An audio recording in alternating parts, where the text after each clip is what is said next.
Born on April 24, 1984, Taylor Wright knew hardship from the beginning.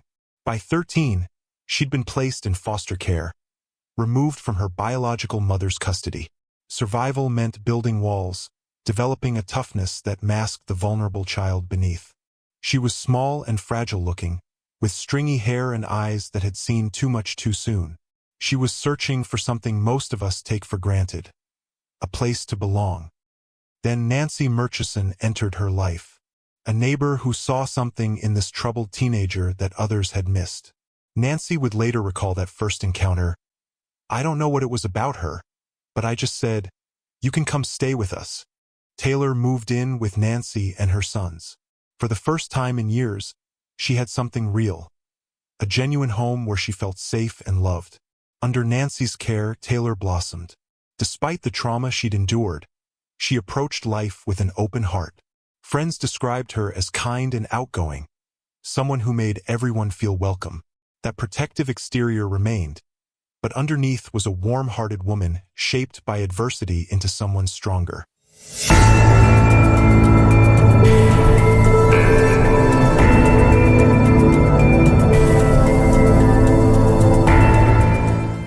In North Carolina, Taylor met Jeff Wright, a U.S. Marine. Their romance was anything but traditional. Jeff remembered their first date with a smile. "It ended with us throwing knives at a dartboard." He was captivated by her uniqueness. She lifted weights, flexed her biceps proudly, and was fiercely competitive. She was smart, tough, and still looked stunning in a dress. They married around 2007, and in 2010, they welcomed their son Drake. Jeff said Taylor was completely devoted to Drake, determined to provide him with the stable childhood she never had. Taylor discovered her purpose in law enforcement. She served with the Jacksonville Police Department in North Carolina during 2 separate periods between 2008 and 2013. Deputy Chief Timothy Malfitano would later praise her service. Officer Taylor Wright was a brave and spirited young officer who we were happy to rehire when she returned to the area in 2012. She was a loved and valued member of our law enforcement family. But beneath the surface of career success and motherhood, cracks were forming. After the family relocated to Florida, Taylor's marriage began falling apart. The relationship turned bitter. On their 10th wedding anniversary, during what should have been a celebration dinner, they decided to divorce. What followed was a brutal battle over custody and finances. At the center of the conflict was $100,000, a settlement Taylor had received from a serious car accident before the marriage. She believed it should remain hers alone, not be divided as marital property. While the court battle raged, a judge froze their assets. But Taylor withdrew the $100,000 anyway, directly violating the court order. During one explosive argument, Jeff called the police. Taylor was arrested for battery. Though Jeff eventually dropped the charges, the damage was irreversible. No police department would hire her after that arrest. Her law enforcement career was finished. Without employment or stable housing, Taylor reluctantly agreed to give Jeff full custody of Drake. It shattered her. She missed her son desperately and texted him every single day without fail. The furious judge ordered Taylor to appear at the next court hearing on September 12, 2017, with a $25,000 check, just 4 days after she would vanish. After the divorce finalized, Taylor worked to rebuild her life piece by piece. She became a private investigator in the Pensacola area and started dating again, exploring relationships with both men and women. Through a dating website, she connected with Cassandra Waller, a school administrator with Escambia County Public Schools. The relationship wasn't without problems. Taylor's occasional drug use and a past infidelity had caused pain, but they'd worked through it, committed to building something lasting together. In September 2017, Taylor was moving into Cassandra's home. "My whole birthday weekend was moving her stuff and helping her move," Cassandra remembered. "But I didn't mind because I was really happy." Taylor was also fighting fiercely to regain custody of Drake. The pressure was mounting from all sides, but she refused to give up. She'd prove she could provide for her son. Through everything, Taylor wore her signature bullet necklace, a symbol of who she was. Tough, unconventional, a former officer who'd overcome tremendous odds. Nancy Murchison, the woman who'd given her a home all those years ago, said Taylor was a devoted mother who truly loved her son. She loved her family and her brothers, and she loved me. For Nancy, Taylor was the daughter she'd chosen. She was about to lose her in the most unimaginable way. Friday morning began like any other. Taylor had plans to meet her friend Ashley McArthur. They needed to handle some business, run errands, and most importantly, go to the bank. Taylor needed to collect money she'd entrusted to Ashley weeks earlier, money she desperately needed for her upcoming court appearance. Ashley McArthur was 40 years old, married to a man named Zach, and a former crime scene technician with the Escambia County Sheriff's Office. She wasn't a sworn officer and hadn't attended the police academy, but she'd worked in law enforcement long enough to understand how crime scenes were processed. She'd resigned from that position in 2006. Ashley and Taylor had been friends for about a year. Their shared background in law enforcement had forged a bond. Taylor trusted her completely. What Taylor didn't know was that Ashley was drowning in financial troubles. She'd been embezzling money from her family's business, Pensacola Automatic Amusement, which rented jukeboxes and pool tables to local bars. For 2 years, between 2015 and 2017, she'd been stealing thousands, skimming from clients, falsifying records, and shortchanging bar owners. She was also having a secret affair with Brandon Batty, the owner of Styx Billiard Hall, spending lavishly on him while her husband remained completely oblivious. Ashley had other lovers too, including Audrey War, a bartender at Brandon's establishment. Weeks earlier, on August 16th, Ashley had committed an unforgivable act. Taylor had given her $34,000 to keep safe during the divorce proceedings, part of the $100,000 she'd withdrawn from her joint account with Jeff. She'd divided the money among friends to hide it from the court. Ashley had promised to secure it in a safety deposit box. Instead, Ashley forged Taylor's signature on a cashier's check and deposited the entire amount into her own bank account. She'd already spent it: credit card payments, a motorcycle, expensive gifts for Brandon Batty, including a boat. The money was gone. For weeks, Taylor had been pressing Ashley to meet at the bank so she could retrieve her money. Ashley kept making excuses, finding different reasons why they couldn't go. But with her court date approaching, Taylor was running out of time. She needed that $25,000 immediately. On September 8th, Ashley finally agreed to meet. They would go to the bank together. That morning around 11:20, Taylor sent her last text message to Cassandra. The couple had been messaging back and forth while Taylor was out with Ashley. Then silence. As hours passed, Cassandra tried reaching Taylor. No response. She called Ashley. Ashley answered casually, saying Taylor couldn't come to the phone because she was riding a horse on Ashley's family property. She promised Taylor would call back later. Ashley had even changed the story, telling Cassandra they'd decided to go horseback riding in East Milton instead of going to the bank. Cassandra said she was concerned from the beginning because she knew how crucial it was for Taylor to get that money. That promised call never came. At 7:58 that evening, Cassandra received a text from Taylor's phone. "I'll call you later. I'm not angry with you and I should have called, but I just need to think. I'm trying to get my life organized and on track." Something about the message felt wrong. The language didn't match how Taylor usually communicated. Close to midnight, another message arrived. "I'm okay. I just need some time to think. The move and court is very stressful. I need a few days to myself. Everything is okay. I am not doing anything bad."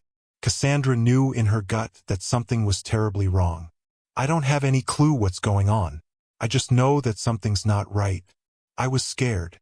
Taylor wouldn't disappear without telling Drake. She texted him every single day. And she certainly wouldn't miss Cassandra's birthday dinner, something she'd been excited about. Panicked, Cassandra reached out to Jeff Wright. Their son had also been trying to reach Taylor without success. Jeff's reaction was strange.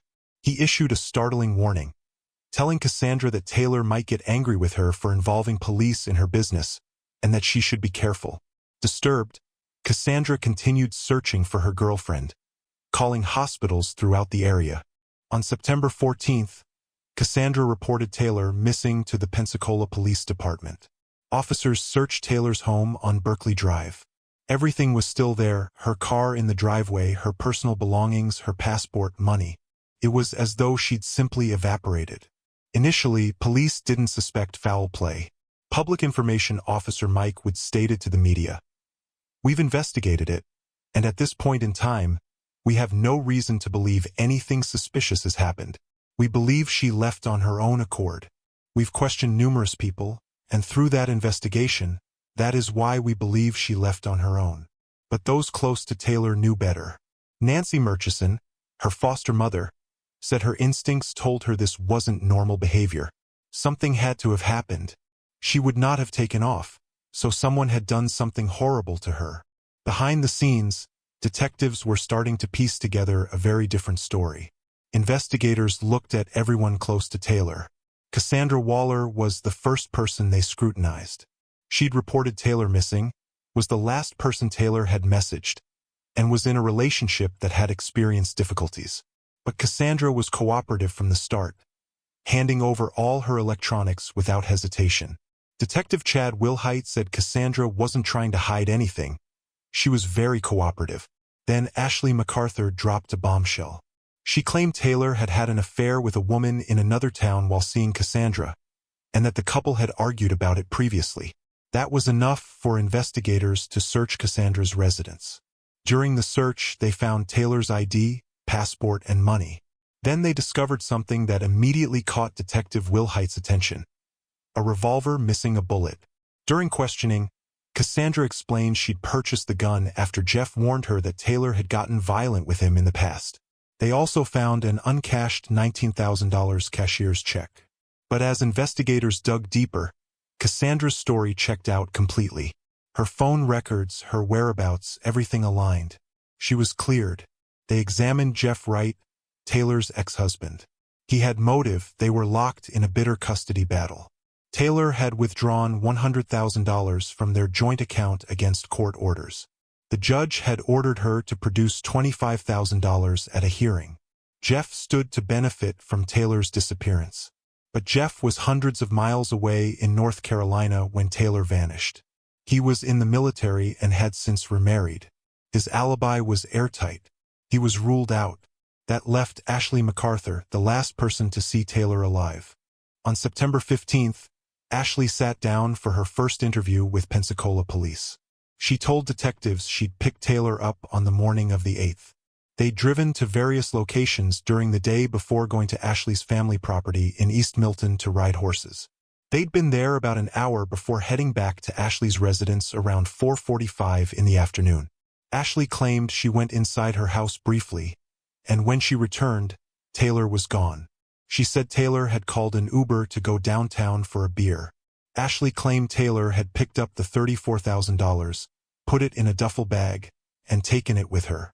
Detective Wilhite noticed something about Ashley during this first interview. She was flirty, almost playful with law enforcement. She didn't seem worried or concerned. She seemed relaxed, almost casual about her missing friend. But on September 16th, detectives discovered something that changed everything. Bank records showed that on August 16th, Ashley McArthur had deposited a cashier's check for $34,000 into her own personal checking account. The check was made out to Taylor Wright. The signature didn't match Taylor's known signatures. It appeared to be forged, and the money had been spent. All of it. Ashley's bank account had been negative $43.33 on July 3rd. It remained negative or near zero until August 16th. Then suddenly, $34,000 appeared. Within weeks, it was gone. When confronted with this evidence, Ashley changed her story. She claimed Taylor was hiding large amounts of money while trying to get her son back from her ex-husband. She alleged Taylor was going from bank to bank cashing large cashier's checks. Ashley had motive, financial desperation. And now detectives would prove she'd had the opportunity as well. Investigators obtained Ashley McArthur's mobile phone records, and what they revealed was damning. Ashley had told police she'd taken Taylor to her family property in East Milton to ride horses. But cell phone tower data told a completely different story. On September 8th, Between 11:52 in the morning and 1:44 in the afternoon, Ashley's phone had pinged off towers in the Beulah Cantonment area near Britt Road. That was miles away from East Milton. And Britt Road was where the McArthur family owned a farm. Between 2:40 and 3:33 that afternoon, Ashley's phone had pinged near Britt Road again. She'd been at the family farm multiple times that day, not in East Milton where she'd claimed. There was more. Ashley had claimed Taylor left her house around 4:30 in the afternoon in an Uber. Detectives checked every rideshare service, Uber, Lyft, taxis. There was no record of any pickup at Ashley's address that day. None. It was a complete fabrication. Surveillance footage came to light. On the morning of September 8th, Ashley had been captured on video at Tom Thumb Supermarket driving a silver Ford F-250 truck. She'd purchased a beer for Taylor at a convenience store. But it was the footage from September 9th that was truly chilling. At 1:07 in the afternoon, the day after Taylor vanished, Ashley McArthur was filmed at a Home Depot purchasing bags of fast-setting concrete and potting soil. During the investigation, detectives also discovered something crucial about the day Taylor disappeared. Ashley had contacted her cousin on September 8th, asking if he would be on the family farm that day. The cousin stated under oath that he told her he would be gone to a funeral and was not on the property. Ashley had made sure the property would be empty. No witnesses. As the investigation continued, witnesses came forward with shocking information. Brandon Batty, the man Ashley had been having an affair with, spoke to police. He admitted to the relationship and confirmed Ashley had spent considerable amounts of money on his business and on him personally. She'd bought him a boat. She'd visited him every single day. Then he said something that made investigators' blood run cold. She told me they'll never find that bitch. She's gone. 3 of Ashley's friends provided even more disturbing testimony. They said Ashley had talked about killing Taylor days before she disappeared. Audrey Warr, a local bartender and one of Ashley's lovers, said Ashley had discussed a plan to spike Taylor's beer with cocaine to cause a fatal overdose. She said she was going to put it in Taylor's beer, Audrey testified. She said this world would be better if Taylor wasn't here and she wasn't a good person. She was too small to hurt anybody, so she'd just shoot her. 2 other friends, Alexis Cook and Jessica Wheeler, testified that Ashley had asked how much cocaine it would take to cause an overdose. One friend said Ashley told her she'd attempted to drug Taylor's beer on September 8th, but Taylor had spit it out because it tasted funny or sour. That's when Ashley had changed her plan. She'd resorted to shooting Taylor instead. By October, detectives had built a strong circumstantial case. They had motive, financial desperation, and the theft of $34,000. They had opportunity. Cell phone records placing Ashley at the family farm on the day Taylor disappeared. They had consciousness of guilt, the Home Depot purchase of burial materials. And they had witness testimony, multiple people saying Ashley had planned to kill Taylor. But they didn't have a body. And without a body, proving murder would be nearly impossible. On October 19, 2017, investigators made a strategic decision. They brought Ashley McArthur to the police station for another interview, ostensibly to return her mobile phone. They read her Miranda rights and asked more questions about Taylor's disappearance. Ashley maintained her story, but her demeanor had changed. In this second interview, she was different. She knew she was caught. She claimed she didn't believe Taylor had been harmed. "I think Taylor is doing what Taylor does," Ashley said. "She's always come across as being tough. She's always carrying weapons, whether it's knives or guns or whatever. She's not an easy target." While Ashley sat in that interview room, search teams were executing warrants on 3 properties owned by the McArthur family. One of those properties was at 2201 Britt Road in Cantonment, the very location where cell phone records had placed Ashley on September 8th. They also searched Ashley's home in Pensacola and the family business, Pensacola Automatic Amusement. Investigators brought in K-9 units specially trained to detect human remains. They searched the wooded area behind the main property on Britt Road, along a fence line. And then, approximately 10 minutes after Ashley was released from her police interview, the cadaver dog alerted. Officers carefully approached the spot. There, protruding from the ground, was a portion of a human skull. It was encased in concrete and potting soil, the very materials Ashley had purchased at Home Depot. They found what appeared to be a gunshot wound in the back of the skull. Detective Jeff Brown later testified that Taylor had likely been taken by surprise by her friend. As investigators carefully excavated the shallow grave, they found skeletal remains wrapped in a hammock. And there, among the remains, was Taylor's distinctive bullet necklace. Lead prosecutor Bridget Jensen said, "My gut told me at that point that it was going to be Taylor." The following day, October 20th, dental records confirmed what everyone already knew. It was Taylor Wright. She'd been buried in concrete on her friend's family property. She'd been missing for 41 days while her loved ones searched desperately for her. Ashley McArthur was arrested that evening and charged with second-degree murder. The charge would later be upgraded to first-degree premeditated murder by a grand jury in November. Bond was initially set at $1 million. For Taylor's family, the news was devastating. Nancy Murchison said she was devastated. She needed answers. She wanted to understand. About Ashley, Nancy said, "She's a horrible, evil person, and quite frankly, I hope she rots in hell." Cassandra Waller, the woman Taylor had been building a future with, was heartbroken. "Family, friends, and myself are grieving the loss of Taylor," she said in a statement. Taylor was outgoing and kind to anyone she met and knew. "We pray that justice will be served." She would later add, "I never saw it coming, and that's what's scary. Ashley knew what she did, and the whole entire time she was pretending to be my friend. Ashley took somebody that I loved." In February 2018, just months after her arrest for Taylor's murder, Judge Robert Perry granted a motion for Ashley's pretrial release. Despite being charged with first-degree murder, Ashley was released on a $400,000 bond with GPS monitoring. She was required to reside at her mother's home in Gulf Breeze. Then, in January 2019, Ashley was convicted in a separate trial. She was found guilty of racketeering and organized fraud.